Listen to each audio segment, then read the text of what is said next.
अस्सलाम वालेकुम फ्रेंड्स। उम्मीद करता हूँ कि सब भाई और बहनें खैरियत से हैं।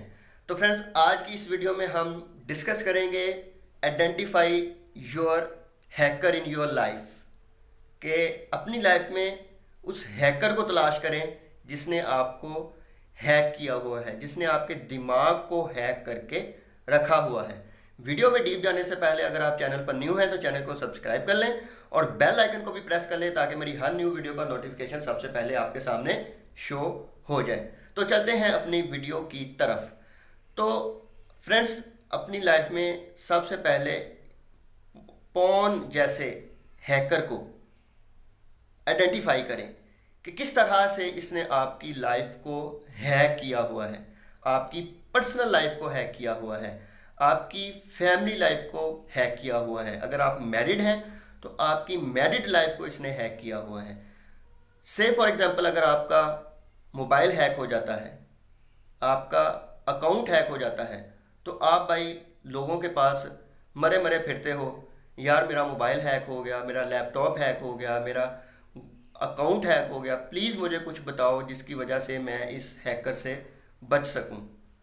तो जिसने आपकी पूरी लाइफ ही हैक करके रख दी है, क्या उसको छोड़ने की तरफ आप नहीं जाओगे? सोचिए, वो तो आपका मोबाइल है ना, एक चला जाएगा तो दूसरा आ जाएगा, लेकिन ये लाइफ तो आपको एक ही मिली है। अगर ये एक बार चली गई तो वापस नहीं मिलेगी। ये आपके लिए गनीमत है। इस लाइफ में रहकर ही आपने अपनी आखरत को बचाना है। कैसे बचाना है आखरत को? इन हैकिंग से बचते हुए। सबसे बड़ा हैकर है शैतान, जो आपकी लाइफ को हैक किए हुए है थ्रू पोर्नोग्राफी, बदनगाही के ज़रिए। अगर आप चाहते हो कि मैं इस हैकर से बच के रहूं, तो इसके लिए आपको क्या करना होगा? कुछ भी नहीं करना।